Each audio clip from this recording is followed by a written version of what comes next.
एक घर में 3 लोग थे, माता पिता और एक बेटा।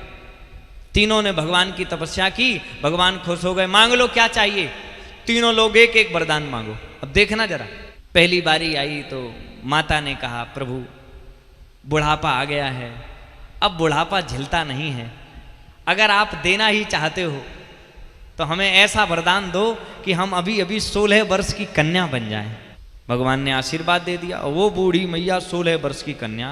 बुढ़ऊ ने सोची, देखो तो बुढ़ापे में संग छोड़ के चली गई। भगवान ने कहा तुम मांगो।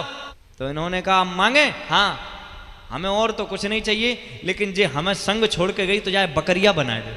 भगवान ने बकरी बना दिया। अब बारी आई लड़के की। लड़के से कहा तुम मांगो।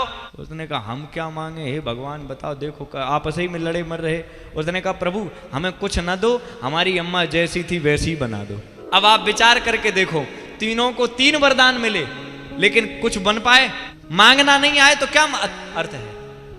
अच्छा, और मांगना आए तो बड़ा मांग लेता है। एक बूढ़ी मैया, उससे भगवान खुश हो गए। बेचारी आंख से अंधी थी, कोई नाती भी नहीं था, घर में गरीबी भी थी। भगवान बोले एक वरदान मांगो। अब वो बड़े संकट में पड़ी कि एक वरदान में तीनों चीजें कैसे मांगे। गरीबी भी दूर करनी है, नाती भी नहीं है, आंखें भी बुझ गई हैं। तो वो थी बड़ी चतुर।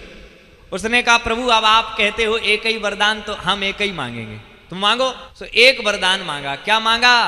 हे प्रभु हमें ऐसा वरदान दो, हम अपनी आंखों से अपने नाती को सोने के कटोरा में दाल भात खाती हुई देखें। हम अपनी आंखों से मतलब आंखें आ जाएं, अपने नाती को मतलब नाती मिल जाए सोने के कटोरा में।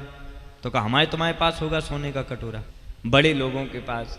एक ही वरदान में उसने तीनों मांग ली, और वो तीनों ने मिलकर के 3 में एक भी ना मांग पाया।